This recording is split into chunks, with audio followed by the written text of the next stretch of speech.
تیرے خلق کو حق نے عظیم کہا، تیری خلق کو حق نے جمیل کیا۔ الحمدللہ رب العالمین، والصلاة والسلام علی سید الانبیاء والمرسلین، اما بعد فاعوذ باللہ من الشیطان الرجیم، بسم اللہ الرحمن الرحیم۔ الصلاة والسلام علیک یا رسول اللہ وعلی آلک واصحابک یا حبیب اللہ۔ الصلاة والسلام علیک یا نبی اللہ وعلی آلک واصحابک یا نور اللہ۔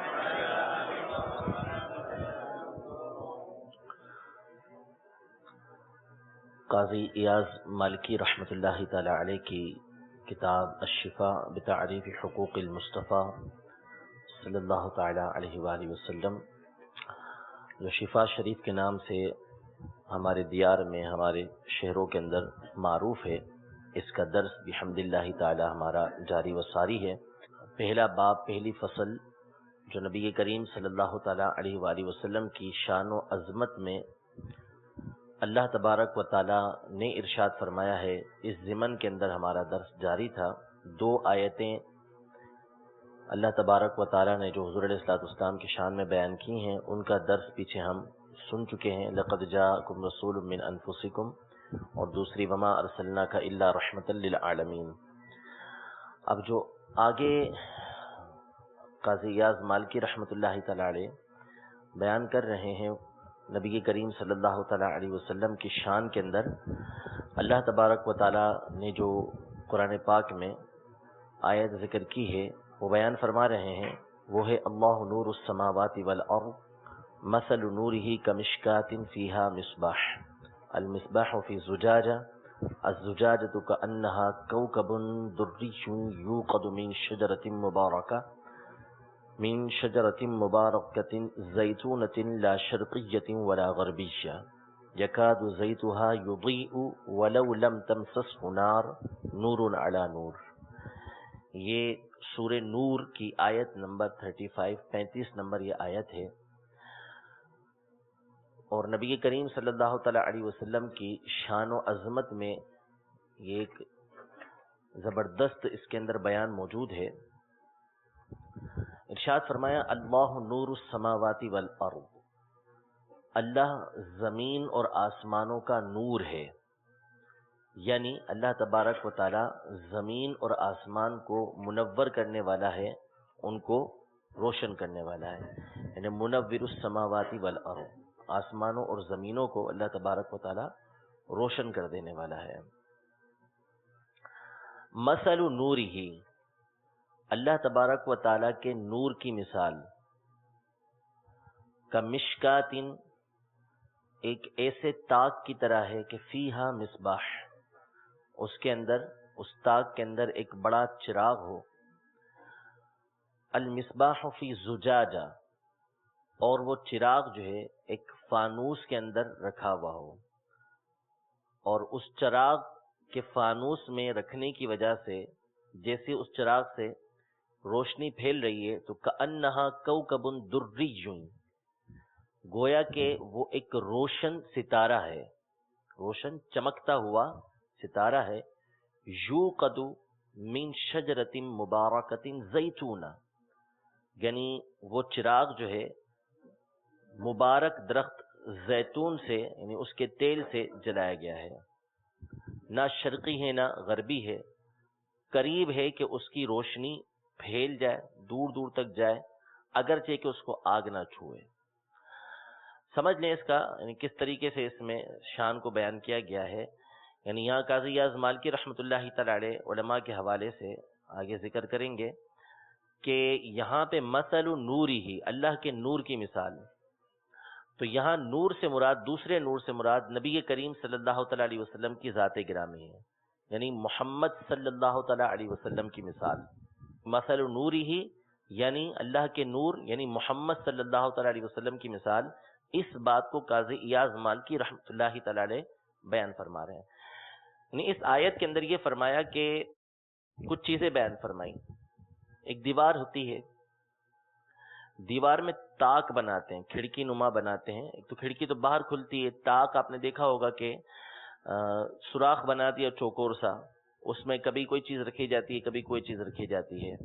دیوار ہے پوری بنی ہوئی اور اس میں ایک چوکور تاک بنا دیا گیا. اب تاک آپ دیکھیں گے کہ وہ پیچھے سے بھی بند ہوتا ہے، دائیں بائیں سے بھی بند ہوتا ہے، ٹھیک ہے، صرف آگے کی طرف سے وہ کھلا ہوتا ہے.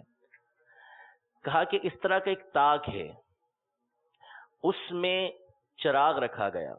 جیسے پہلے کے دور کے اندر اور آج بھی کئی مقامات پر چراغ رکھتے ہیں ایسے تاک کے اندر، خصوصاً درگاہ وغیرہ پر چراغ رکھا گیا. اب چراغ جو ہے اس کو ویسے ہی نہیں رکھ دیا گیا، بلکہ اس کو ایک فانوس کے اندر رکھا گیا. اس کو ایک فانوس کے اندر رکھا گیا. اچھا، اب یہ جو بیان کی نا بات، اس میں اصل مقصود روشنی کا تیز سے تیز ہونا ہے، زیادہ سے زیادہ ہونا ہے. کیونکہ اگر تاک نہ ہو بلکہ اس کی جگہ کھڑکی ہو کوئی، اس کھڑکی کے اندر اگر چراغ کو رکھ دیا جائے تو نتیجہ کیا نکلے گا کہ کبھی روشنی ادھر جائے گی، کبھی ادھر جائے گی، اور ہو سکتا ہے کہ ہوا کی وجہ سے وہ بجھ جائے. ٹھیک ہے نا؟ تو اس لیے جب تین طرف سے وہ تاک بند ہوگا تو نتیجہ یہ نکلے گا کہ روشنی جو ہے وہ ادھر ادھر نہیں ہوگی، بلکہ وہ نہ اس کی روشنی اس طرف جائے گی، نہ روشنی اس طرف جائے گی، نہ پیچھے کی طرف جائے گی، بلکہ ایک ہی طرف سے وہ روشنی آ رہی ہوگی. ٹھیک ہے نا؟ جب ایک ہی طرف سے وہ روشنی آ رہی ہوگی تو اس کی روشنی بہت تیز ہوگی، روشنی بہت تیز ہوگی. پھر اس کے بعد یہ فرمایا کہ اس چراغ کو ایسے ہی نہیں رکھ دیا گیا، کیونکہ اگرچہ وہ تاک کے اندر ہے لیکن لو جو ہے وہ ہلکی سی ہوا سے بھی کیا ہے، ٹمٹماتی رہتی ہے، ہلتی رہتی ہے، جس کی وجہ سے اس کی روشنی کامل نہیں ہوتی، مکمل نہیں ہوتی. کیونکہ ظاہر ہے کہ روشنی ادھر جائے گی، ادھر جائے گی، تو نتیجہ کیا نکلے گا کہ اس کی روشنی کم سے کم ہوتی جائے گی. فرمایا کہ اس کو ایک فانوس کے اندر رکھ دیا گیا، ایک خوبصورت فانوس کے اندر رکھ دیا گیا. تو اب جب فانوس کے اندر وہ آ جائے گی، شیشے کا وہ فانوس ہوگا، تو روشنی ایک تو ادھر ادھر نہیں ہوگی، دوسرا وہ شیشے کے فانوس کی وجہ سے اس کی روشنی تیز ہو جائے گی. جیسے بلب ہوتا ہے، بلب جو ہے اس میں شیشہ لگا ہوتا ہے جس کی وجہ سے اس کی روشنی کیا ہوتی ہے، آگے سے آگے پھیلتی ہے. اسی طرح لالٹین ہوتی ہے، ہم نے دیگر چیزیں دیکھی ہیں، وہ شیشے کے اندر کیوں ہوتی ہیں کہ اس سے اس کی روشنی یہ بہت زیادہ پھیلتی ہے. پھر اس کے بعد یہ فرمایا کہ یوقد من شجرۃ مبارکہ، کہ جو چراغ ہوتا ہے وہ مختلف تیلوں سے جلایا جاتا ہے. یعنی اس زمانے کے اندر ظاہر ہے کہ تیل ڈال کر ہی یہ سلسلے ہوتے تھے. اب تیل بھی مختلف قسم کے ہوتے ہیں، یعنی 50 قسم کے تیل آتے ہیں. زیتون کا تیل آتا ہے، تو بادام کا تیل آتا ہے، اخروٹ کا تیل آتا ہے، سرسوں کا، کھوپرے کا، مختلف قسم کے تیل آتے ہیں. کوئی روشنی کے لیے کفایت کریں گے، کچھ کفایت نہیں کریں گے، کچھ جلانے کے کام آتے ہیں، کچھ جلانے کے کام نہیں آتے. ان تمام تیلوں کے اندر سب سے اعلیٰ اور عرفہ جو تیل ہوتا ہے وہ زیتون کا تیل ہوتا ہے. سب سے اعلیٰ بہترین تیل جو ہوگا وہ زیتون کا تیل ہوتا ہے. تو اس لیے فرمایا کہ یہ چراغ جو ہے کوئی ایویں عام سے تیل سے نہیں جلایا گیا، بلکہ یہ تیل کون سا ہے، زیتون کا تیل ہے، اعلیٰ تیل ہے. پھر اس کے بعد جو زیتون کا تیل ہوتا ہے نا، اس کی بھی مختلف قسمیں ہوتی ہیں. کسی مقام کے زیتون کا حال الگ ہوگا، کسی مقام کے زیتون کا حال الگ ہوگا. یعنی جو زیتون کھانے کو بھی ملتے ہیں تو اس کی بھی جو کوالٹیز ہوتی ہیں وہ الگ الگ ہوتی ہیں. بعضوں میں وہ چیز نہیں ہوتی جو دوسری چیزوں کے اندر ہوتی ہیں. عرب کے اندر والے ہوں گے وہ بہت اچھے ہوں گے. یعنی یہ جو زیتون ہوتا ہے یہ بھی مختلف قسم کا ہوتا ہے.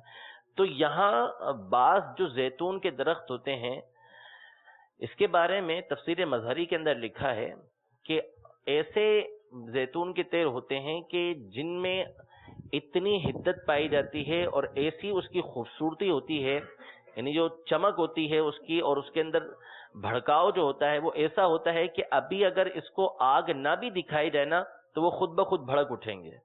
ایسا لگتا ہے کہ خود بخود وہ بھڑک اٹھیں گے. یعنی ان کی کوالٹی کی وجہ سے، ان کی کنڈیشن کی وجہ سے ایسا ان کا حال ہے کہ وہ خود بخود بھی بھڑک سکتے ہیں. ان کو آگ لگانے کی حاجت نہیں ہے، وہ خود ہی روشنی دینا شروع کر دیں گے، خود ہی ان سے روشنی آنا شروع ہو جائے گی. یہ مثال دی اس کے اندر کہ شجرہ مبارکہ جو زیتون کا ہے اس کے تیل سے جو ہے اس چراغ کو جلایا گیا. کأنہا کوکب دری، گویا کہ وہ ایک روشن ستارہ ہے. یضیء ولو لم تمسسہ نار، کہ یہ چراغ جو ہے خود بخود جل جائے، قریب ہے کہ خود بخود جل جائے اگرچہ کہ آپ اس کو آگ نہ لگائیں. تو یہ ساری مثالیں یہ نبی کریم صلی اللہ تعالی علیہ وسلم کی ذات کی ہیں. یعنی یہ ارشاد فرمایا کہ یہاں جو یہ ارشاد فرمایا ہے کہ کمشکاتن، اس نور کی مثال کیا ہے؟ جیسے تاک ہے. تو فرمایا اس سے مراد جو ہے نبی کریم صلی اللہ تعالی علیہ وسلم کا جسم اقدس ہے. مشکات سے مراد نبی کریم صلی اللہ تعالی علیہ وسلم کا جسم اقدس ہے، اور مصباح سے مراد یعنی بڑے چراغ سے مراد، اس سے مراد نبی کریم صلی اللہ تعالی علیہ وسلم کا دل مبارک ہے. حضور علیہ الصلوۃ والسلام کا دل مبارک ہے. اور یہ جو فانوس فرمایا زجاجہ، جس کے اندر وہ چراغ موجود ہے یعنی دل اقدس موجود ہے، اس سے مراد نبی کریم صلی اللہ علیہ وسلم کا سینہ ہے. نبی کریم صلی اللہ علیہ وسلم کا سینہ ہے. تو یہ بتا دیا کہ جس طرح ایک چراغ ہے، اس چراغ کو ایک خاص اہتمام کے ساتھ ایک تاک کے اندر رکھا گیا جس کے ذریعے سے روشنی کیا ہے دور دور تک پھیل رہی ہے، اور فانوس کے ذریعے اس کی حفاظت کر دی گئی ہے کہ اب اس چراغ کے بجھنے کا اندیشہ نہیں ہے، اس چراغ کے بجھنے کا اندیشہ نہیں ہے. تو اسی طرح نبی کریم صلی اللہ تعالی علیہ وآلہ وسلم کا دل اقدس ہے، یعنی آپ علیہ الصلوۃ والسلام کی نبوت ہے کہ اللہ تبارک و تعالی نے اس کی حفاظت فرمائی ہے اور اس کی روشنی دور دور تک پھیل رہی ہے، اس کی روشنی دور دور تک پھیل رہی ہے. پھر یہ بیان فرمایا کہ وہ چراغ جو ہے مبارک زیتون کے جو تیل ہے اس سے جلایا گیا ہے کہ اگر اس کو آگ نہ بھی لگائی جائے تو بھی کیا ہے کہ وہ روشنی دینا شروع کر دے. تو فرمایا یہی حال نبی کریم صلی اللہ تعالی علیہ وسلم کی ذات گرامی کا ہے کہ اگر نبی کریم صلی اللہ تعالی علیہ وآلہ وسلم اپنی نبوت کا اعلان نہ بھی فرماتے تو آپ علیہ الصلوۃ والسلام کے اخلاق مبارکہ، آپ کی ذات مبارکہ، آپ کے کمالات، آپ کے معجزات جو ہے اس بات کی گواہی دینے کے لیے کافی تھے کہ آپ اللہ تبارک و تعالیٰ کے نبی ہیں. یعنی جس طریقے سے وہ زیتون جو اعلیٰ درجے کا ہے کہ جس کو ہمیں آگ لگانے کی حاجت نہیں ہے کہ جس کے ذریعے سے ہم روشنی حاصل کریں، وہ خود ایسا محسوس ہوتا ہے کہ ابھی روشنی دینا شروع کر دے گا، اس کی جو تیزی ہے اس کی وجہ سے ہمیں روشنی ملنا شروع ہو جائے گی. تو اسی طرح نبی کریم صلی اللہ تعالی علیہ وسلم کی نبوت کا، آپ علیہ الصلوۃ والسلام کی ذات کا حال ہے کہ اگر اعلان نہ بھی فرمائے تو آپ علیہ الصلوۃ والسلام کے اندر سے وہ روشنی ہے، آپ کی وہ اخلاق ہیں، وہ حالات ہیں کہ جو اس بات کی گواہی دیتے ہیں کہ آپ علیہ الصلوۃ والسلام اللہ تبارک و تعالیٰ کے سچے نبی ہیں. پھر قاضی ثناء اللہ پانی پتی رحمۃ اللہ تعالی علیہ نے اپنی تفسیر مظہری کے اندر مکمل ایک فصل باندھی ہے اس پر، اور بہت سارے واقعات نبی کریم صلی اللہ تعالی علیہ وسلم کے وہ ذکر کیے ہیں کہ جس میں نبوت کے اعلان سے پہلے ہی حضور علیہ الصلوۃ والسلام سے ایسے واقعات صادر ہوئے کہ جو اس بات کی گواہی دیتے تھے کہ نبی کریم صلی اللہ تعالی علیہ وسلم اللہ تبارک و تعالیٰ کے رسول ہیں. جیسے بی بی آمنہ رضی اللہ تعالی عنہا کو جو ہے وہ جب پیدائش ہوئی حضور علیہ الصلوۃ والسلام کی تو ایک نور نکلا کہ جس کی روشنی میں آپ نے جو ہے وہ شام کے محلات کو دیکھ لیا تھا. جب ایک مرتبہ حضور علیہ الصلوۃ والسلام کا سینہ مبارکہ چاک ہوا تو آپ اس وقت بی بی حلیمہ رضی اللہ تعالی عنہا کے یہاں موجود تھے، تو وہ گھبرا گئیں کہ کہیں ایسا نہ ہو کہ ہمارے پاس ان کے ساتھ کوئی معاملہ ہو جائے تو ان کی والدہ کو کیا جواب دیں گے. تو یہ لے کے فوراً حضرت آمینہ رضی اللہ تعالی عنہا کے پاس گئیں. تو بی بی آمنہ رضی اللہ تعالی عنہا سمجھ گئیں کہ کوئی واقعہ ہوا ہے، جبھی یہ فوراً چھوڑنے آ گئی، ورنہ انہوں نے چھوڑنا نہیں تھا حضور علیہ الصلوۃ والسلام کو. 2 سال کے بعد بھی اجازت لے کے گئی تھی کہ کچھ ہمارے پاس رہنے دے مزید حضور صلی اللہ علیہ وسلم کو. تو یہ چھوڑنے آ گئی ہیں تو کوئی مسئلہ ہوا ہے. تو پوچھا تو کیا ہوا، تو وہ سمجھ رہی تھی کہ شاید کوئی جنات والا واقعہ ہو گیا، یہ جو سینہ مبارکہ چاک کیا 2 بندے حضور علیہ الصلوۃ والسلام کو لے کر چلے گئے. تو وہ ڈر گئی تھیں، خوف میں آ گئی تھیں. تو انہوں نے بتایا بھی اس طرح کا واقعہ ہو گیا. تو فرمایا کہ میرے بیٹے کے ساتھ کبھی اس طرح کا معاملہ ہو نہیں سکتا. پھر وہ کمالات ذکر کیے جو حضور علیہ الصلوۃ والسلام کی پیدائش سے پہلے ان کے ساتھ ہوتے تھے اور پیدائش کے وقت حضور علیہ الصلوۃ والسلام کی ان کے ساتھ پیش آئے تھے. اسی طرح حضور علیہ الصلوۃ والسلام کا جو ہے وہ شام جانا، بحیرہ راہب کا دیکھنا کہ درخت جو ہے وہ حضور علیہ الصلوۃ والسلام کو سجدہ کر رہے ہیں. تو بہت سارے واقعات حضور علیہ الصلوۃ والسلام کے یہ اظہار نبوت سے پہلے ہی ایسے پیش آئے تھے کہ جو اس بات کی گواہی دینے کے لیے کافی تھے کہ حضور سرور دو عالم صلی اللہ تعالیٰ علیہ وسلم اللہ تبارک و تعالیٰ کے سچے نبی ہیں۔ تو اس آیت کے اندر اللہ تبارک و تعالیٰ نے اس طرح جو ہے وہ مثال دے کے نبی کریم صلی اللہ تعالیٰ علیہ وسلم کی ذات گرامی کے نور ہونے کے بارے میں سمجھایا کہ حضور علیہ الصلوۃ والسلام اللہ تبارک و تعالیٰ کا نور ہے، مثل نورہ، اللہ تبارک و تعالیٰ کے نور کی مثال، اللہ تبارک و تعالیٰ کے نور کی مثال یعنی محمد صلی اللہ تعالیٰ علیہ وآلہ وسلم کی مثال۔ تو اس آیت کے اندر اللہ تبارک و تعالیٰ نے نبی کریم صلی اللہ تعالیٰ علیہ وسلم کو اپنا نور قرار دیا ہے، اپنا نور قرار دیا۔ اس لیے جب ہم کہتے ہیں الصلاۃ والسلام علیک یا نور اللہ، تو یہ اس کا ثبوت اس آیت سے ہوتا ہے کہ جس میں اللہ تبارک و تعالیٰ اپنے حبیب کریم صلی اللہ تعالیٰ علیہ وسلم کو نور قرار دے رہا ہے۔ اس کے بعد قاضی ایاز مالکی رحمۃ اللہ تعالیٰ علیہ نے اس پر دلائل پیش کیے علماء کے حوالے سے کہ کس نے نبی کریم صلی اللہ تعالیٰ علیہ وسلم کی ذات مبارکہ یہاں مراد لی ہے۔ چنانچہ آپ فرماتے ہیں قال کعب الاحبار وابن جبیر المراد بالنور الثانی ہنا محمد صلی اللہ علیہ وسلم، یعنی کعب الاحبار اور سعید بن جبیر رضی اللہ تعالی عنہما جو دونوں جلیل القدر تابعی ہیں، ٹھیک ہے، یہ دونوں ارشاد فرماتے ہیں کہ یہاں پہ نور سے مراد جو ہے نور ثانی سے مراد مثل نوری ہی، جو دوسرا نور، پہلے تو اللہ نور السماوات والارض ہے، اللہ زمین و آسمان کا نور ہے، یہ تو اللہ کی ذات مراد ہے۔ مثل نوری ہی، اللہ کے نور کی مثال، اس سے مراد کون ہے؟ فرماتے ہیں محمد صلی اللہ تعالی علیہ وسلم کی ذات ہے۔ تو معنی کیا بنے گا؟ اللہ کے نور یعنی محمد صلی اللہ تعالی علیہ وسلم۔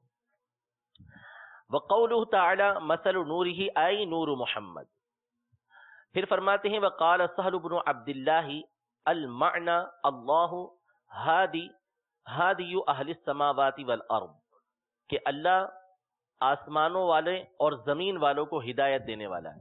یعنی سہل بن عبداللہ تستری رحمۃ اللہ تعالی علیہ مشہور و معروف بزرگ ہیں، مشہور صوفی بزرگ گزرے ہیں جن کے اقوال ہمیں جگہ جگہ پڑھنے کو ملتے ہیں۔ سہل بن عبداللہ تستری رحمۃ اللہ تعالی علیہ، ان کی تفسیر ہے تفسیر تستری کے نام سے، تفسیر تستری کے نام سے ان کی تفسیر ہے جو مکمل شائع نہیں ہے، اس کے کچھ اجزاء یہ شائع ہوئے ہیں۔ اس میں اس آیت کی تفسیر کرتے ہوئے اللہ نور السماوات والارض، کہ اللہ زمین آسمان کا نور ہے، اللہ زمین آسمان کا نور ہے، اس زمین و آسمان کے نور سے کیا مراد ہے؟ تو فرماتے ہیں اس کا مطلب یہ ہے کہ اللہ تبارک و تعالی اہل آسمان کو، آسمان والوں کو اور زمین والوں کو ہدایت دینے والا ہے، آسمان والوں کو اور زمین والوں کو ہدایت دینے والا ہے۔ اللہ کے نور ہونے سے مراد کیا ہے؟ آسمان والوں کو اور زمین والوں کو ہدایت دینے والا ہے۔ پھر اگلے جز کی تفسیر کرتے ہیں یہ سہل بن عبداللہ تستری رحمۃ اللہ تعالی علیہ کہ مثل نورہ ای مثل نور محمد اذا کان مستودعا فی الاصلاب کمشکات صفتها کذا، یعنی جو پیچھے ہم نے ساری بات ذکر کی ہے مثل نورہ کمشکات فیہا مصباح، اس سے مراد نبی کریم صلی اللہ تعالی علیہ وسلم کی ذات گرامی ہے جن کی حالت اس طریقے سے ہے، جن کے صفت اس طریقے سے ہے۔ یہ ساری بات انہوں نے بیان کی۔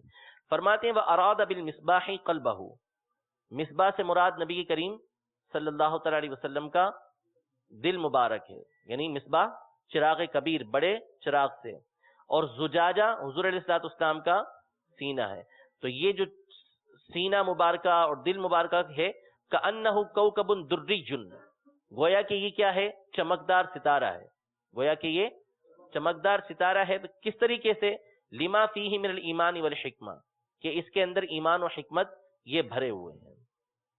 اور شجرہ مبارکہ جو زیتون کا درخت ہے اس کے بارے میں فرماتے ہیں ای من نور ابراہیم علیہ الصلوۃ والسلام، کہ یہاں پر زیتون کے درخت سے مراد جو نبی کریم صلی اللہ علیہ وسلم کا دل مبارک روشن ہے وہ کون سا نور ہے؟ فرماتے ہیں وہ ابراہیم علیہ الصلوۃ والسلام کا نور ہے، یعنی آپ علیہ الصلوۃ والسلام سیدنا ابراہیم علیہ الصلوۃ والسلام کی اولاد مبارکہ سے ہیں، تو اس لیے آپ علیہ الصلوۃ والسلام ابراہیم علیہ السلام کے نور ہوئے، یعنی با اعتبار جسمانی اعتبار سے، ورنہ حقیقتاً ابراہیم علیہ السلام جو ہے وہ نبی کریم صلی اللہ تعالی علیہ وسلم کا نور ہے۔ ٹھیک ہے،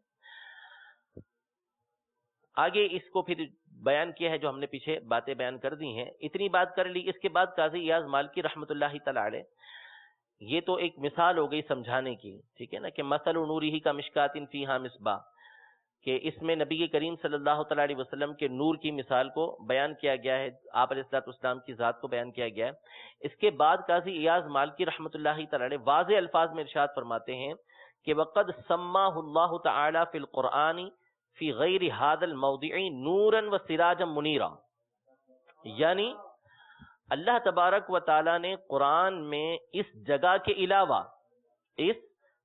کے علاوہ اور مقام پر بھی نبی کریم صلی اللہ تعالی علیہ وسلم کو نور ذکر کیا ہے، آپ کا نام نور رکھا ہے، اور آپ کو سراج منیر یعنی روشن سورج، روشن ستارہ، روشن چراغ آپ کو قرار دیا ہے، ٹھیک ہے نا، بلکہ منیرن یعنی روشن کرنے والا قرار دیا ہے۔ پھر آپ نے سورہ مائدہ کی آیت نمبر 15 کو ذکر فرمایا کہ قد جاءکم من اللہ نور و کتاب مبین، کہ تحقیق تمہارے پاس آیا اللہ کی طرف سے ایک عظیم نور اور ایک روشن کتاب۔ تو یہاں نور سے مراد قاضی ایاز مالکی رحمۃ اللہ تعالی علیہ کے مطابق کون ہے؟ نبی کریم صلی اللہ تعالی علیہ وسلم کی ذات گرامی ہے۔ آگے بڑھنے سے قبل کچھ باتیں سماعت فرما لیں۔ سب سے پہلے تو نور کا معنی کہ نور ہے کیا، نور کہتے کس کو ہیں؟ تو اس کا معنی لکھا ہے کہ الظاہر بنفسہ والمظہر لغیرہ، یعنی نور کہتے ہیں کہ جو فی نفسہ ظاہر ہو اور دوسروں کو ظاہر کرنے والا ہو۔ فی نفسہ خود ظاہر ہے اور دوسروں کو ظاہر کرنے والا ہے۔ اب جیسے یہ روشنی ہے، یہ فی نفسہ کیا ہے؟ خود ظاہر نظر آ رہی ہے، ٹھیک ہے، اور اس کی وجہ سے ہم دیگر چیزوں کو بھی دیکھ رہے ہیں۔ اگر رات کا سما ہو، یہ ساری چیزیں بند ہو، یہ لائٹیں بند ہو جائیں تو ایک اندھیرا گپ ہو جائے گا، دوسری چیزوں کو ہم دیکھ نہیں سکیں گے۔ تو خود ظاہر ہے اور دوسروں کو ظاہر کرنے والی ہے، اس کو بولتے ہیں نور، کہ الظاہر بنفسہ والمظہر لغیرہ، کہ جو خود فی نفسہ ظاہر ہو، خود سے ظاہر ہو اور دوسروں کو ظاہر کرنے والی ہو، ٹھیک ہے۔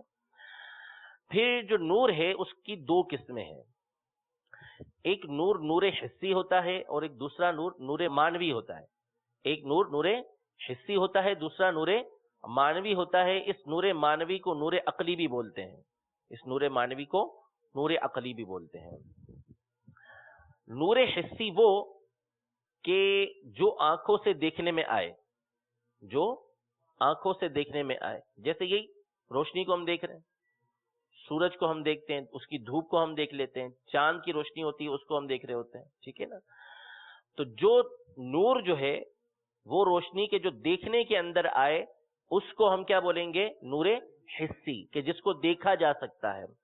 اور دوسرا نور یہ نور معنوی کہلاتا ہے، نور معنوی، جس کو نور عقلی کہتے ہیں، کہ ظاہراً جو ہے وہ ہمیں نظر نہیں آتا، لیکن اس کے وہ جو عقل ہوتی ہے، معنی ہوتا ہے، اس بات کا تقاضا کرتا ہے کہ یہ نورانی ہے، یہ نور والا ہے۔ یعنی نور جو ہوتا ہے اس کا مقصد کیا ہوتا ہے کہ جس کے ذریعے سے دوسری چیزیں ہمارے اوپر واضح ہو جائیں، دوسری چیزیں ہم پر واضح ہو جائیں۔ تو نور معنوی وہ ہوتا ہے کہ جس کے ذریعے سے ہمیں راہ ہدایت مل جائے، جس کے ذریعے سے ہمیں راہ ہدایت مل جائے۔ تو چونکہ ان کی وجہ سے ہمیں راہ ہدایت نظر آئی، ان کی وجہ سے ہمیں راہ ہدایت نظر آئی، راہ ہدایت ہمیں حاصل ہوئی، تو ایسی چیزوں کو نور کہہ دیا جاتا ہے، یہ نور معنوی۔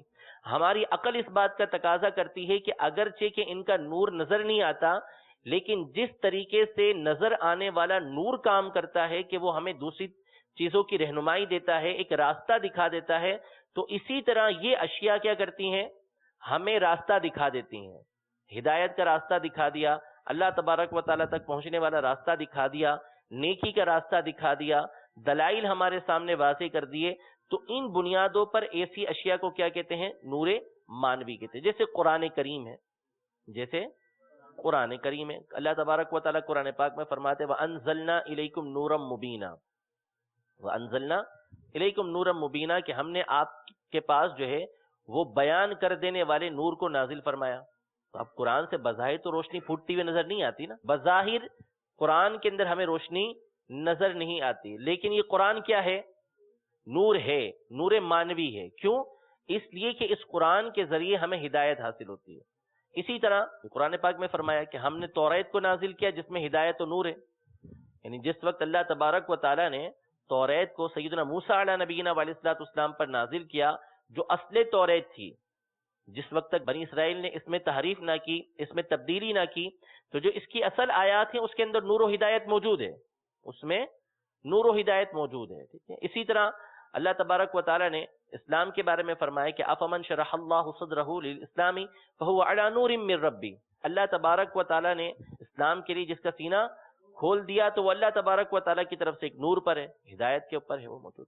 تو یہ ساری چیزوں کو اللہ تبارک و تعالیٰ نے نور فرمایا، تو ان نوروں سے مراد کیا ہے؟ نور مانوی، نور عقلی، کہ جن میں بظاہر نور نظر نہیں آتا لیکن یہ ہمیں ہدایت دیتی ہیں، ایک راستہ دکھاتی ہیں، اس لیے ان کو بھی اللہ تبارک و تعالیٰ نے نور فرمایا ہے۔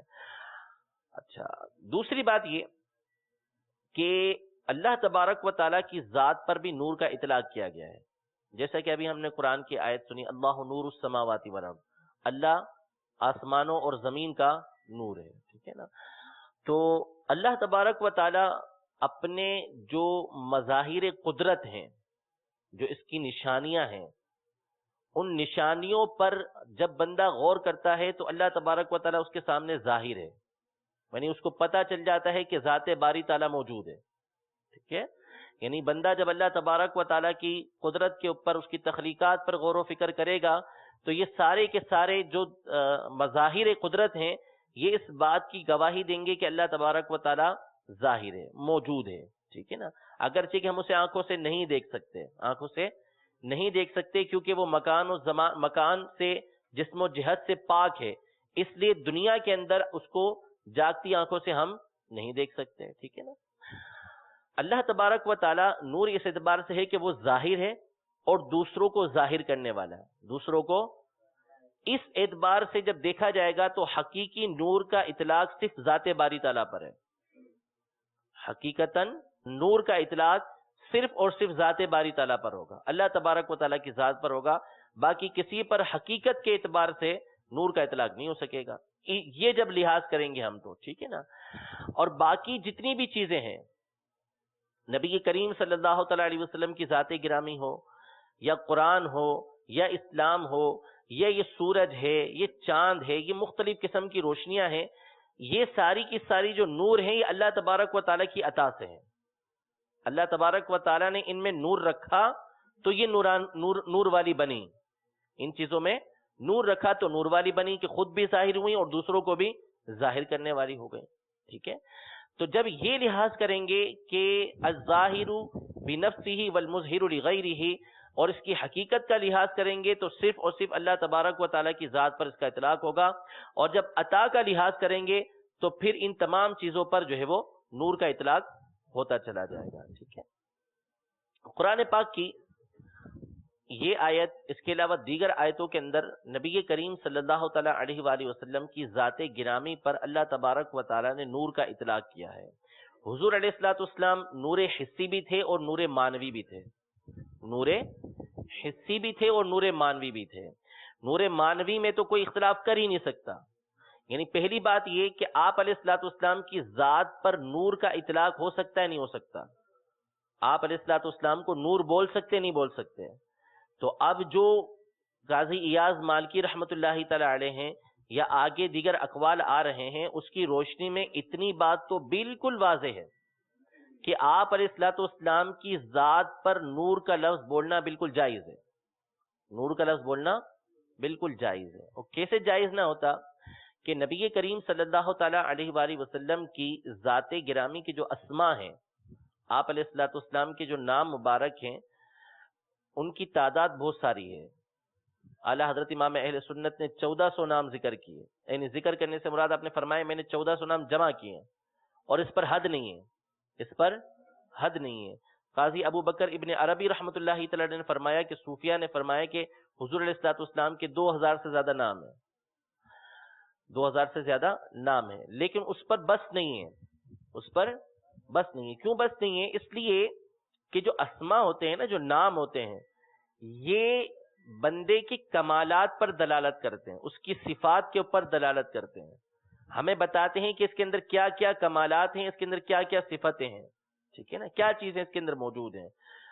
تو حضور علیہ الصلوۃ والسلام کے چونکہ کمالات جو ہے یہ لا محدود ہیں مخلوق کے اعتبار سے، ان کی کوئی حد نہیں ہے، ٹھیک ہے نا؟ تو اس لیے جتنے کمالات زیادہ ہوں گے اتنے ہی آپ کے اسما بھی زیادہ ہوتے چلے جائیں گے، تو اس لیے ان کی کوئی حد نہیں ہے۔ انہی ناموں میں سے حضور سرور دو عالم صلی اللہ تعالی علیہ وآلہ وسلم کا ایک نام نامی نور ہے، ایک نام نامی نور ہے، اور یہ صرف سید اعلی حضرت امام اہل سنت رضی اللہ تعالیٰ عنہ نے ذکر نہیں کیا، یہ صاحب دلائل الخیرات انہوں نے ذکر کیا، علامہ جلال الدین سیوطی شافعی رحمۃ اللہ تعالیٰ علیہ نے اپنی کتاب الریاض الانیقہ کے اندر ذکر کیا، اسی طریقے سے علامہ محمد بن یوسف صالح شامی رحمۃ اللہ تعالیٰ علیہ نے سبل الہدا والرشاد کے اندر ذکر کیا۔ جتنوں نے نبی کریم صلی اللہ تعالیٰ علیہ وسلم کے اسماء مبارکہ، نام مبارکہ ذکر کیے ہیں، سب نے تقریباً نبی کریم صلی اللہ تعالیٰ علیہ وسلم کے اس نام مبارک نور کا تذکرہ کیا ہے، ٹھیک ہے؟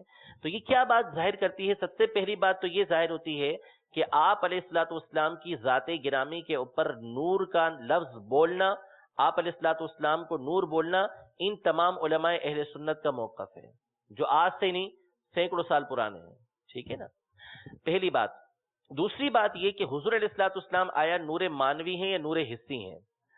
اگر ہم نور مانوی کا لحاظ کریں تو ظاہر سی بات ہے کہ اس میں کون سا مسلمان اختلاف کر سکتا ہے کہ آپ علیہ الصلوۃ والسلام کی ذات مبارکہ یہ ہادی نہیں تھی، آپ علیہ الصلوۃ والسلام کی ذات مبارکہ کی وجہ سے لوگوں کو ہدایت حاصل نہیں ہوئی، یہ تو کوئی مسلمان اختلاف نہیں کر سکتا۔ ہر ایک اس بات کا اقرار کرے گا کہ آپ علیہ الصلوۃ والسلام نور مانوی کے اعتبار سے ہر ایک کے نزدیک نور بنیں گے، ہر مسلمان کے نزدیک جو ہے وہ نور بنیں گے، کہ جو حضور علیہ الصلوۃ والسلام کو ماننے والا ہے، جو اس بات کا اقرار کرتا ہے کہ اس کو جو ہدایت حاصل ہوئی ہے وہ نبی کریم صلی اللہ تعالیٰ علیہ وسلم کی ذات گرامی کی وجہ سے حاصل ہوئی ہے، اس لحاظ سے حضور علیہ الصلوۃ والسلام کو نور بولنے کے اندر کوئی اختلاف ہو ہی نہیں سکتا، ٹھیک ہے؟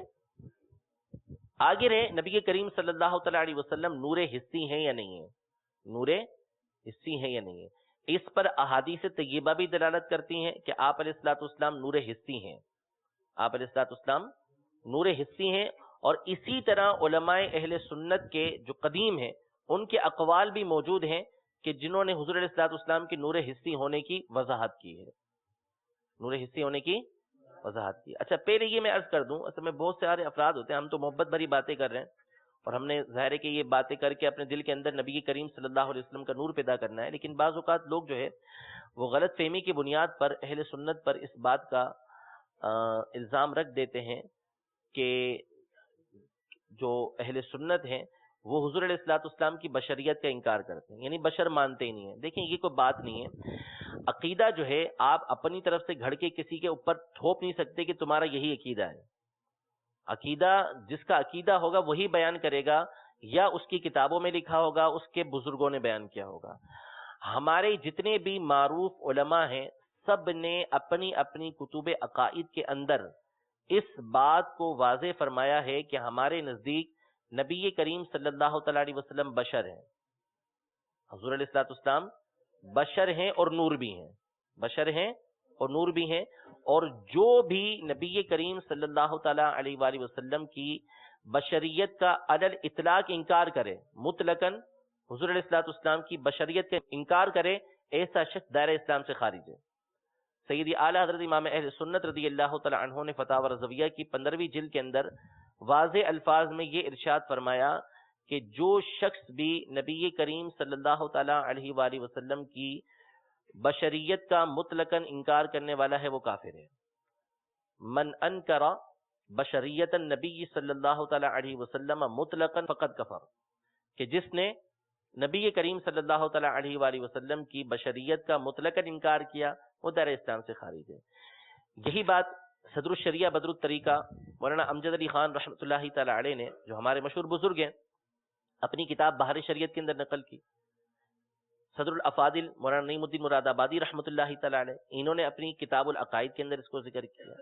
اسی طرح ہمارے دیگر بزرگوں نے ذکر کیا، حتیٰ کہ آخر میں ہمارے زمانے کی مشہور ہستی سیدی امیر اہل سنت دامت برکاتہم العالیہ نے اپنی کتاب کفریہ کلمات کے بارے میں سوال جواب کے اندر پورا ایک سوال اس کا باندھا اور اس کا تفصیل کے ساتھ یہی جواب دیا کہ ہمارے نزدیک نبی کریم صلی اللہ تعالیٰ علیہ وسلم کی بشریت کا جو مطلقاً انکار کرے گا وہ دائرہ اسلام سے خارج ہے، ٹھیک ہے؟ لیکن کیا بشریت اس بات کے منافی ہے کہ وہ شے نور نہیں ہو سکتی؟ وہ شے ایسا ہرگز نہیں ہے. اور کیا نبی کریم صلی اللہ تعالی علیہ وآلہ وسلم کا بشر ہونا یہ اس بات کی دلیل ہے کہ آپ علیہ الصلوۃ والسلام نور نہیں ہے؟ ایسا نہیں ہے، ایسا ہرگز نہیں ہے. اس پر بہت سارے دلائل ہیں. پہلی بات کہ قرآن مجید فرقان حمید میں اللہ تبارک و تعالی نے یہ ارشاد فرمایا کہ قد جاءکم من اللہ نور و کتاب مبین، نور و کتاب مبین. اس پر آپ اگر عربی تفاسیر پڑھنے کے لیے جائیں تو جتنی مشہور تفسیریں ہیں، جتنی مشہور تفسیریں ہیں، تفسیر رازی ہو یا تفسیر روح المانی ہو یا تفسیر تعویلات اہل السنہ امام ماتریدی کی ہو، تفسیر جلالین ہو، تفسیر ساوی ہو، جتنی بھی آپ تفسیریں دیکھیں گے جا کر آپ کو اس کے اندر یہ بات ملے گی کہ قد جاءکم من اللہ نور، یا نور سے مراد نبی کریم صلی اللہ تعالی علیہ وسلم کی ذات گرامی ہے. میں کچھ آپ کے سامنے عبارتیں پیش کرتا ہوں.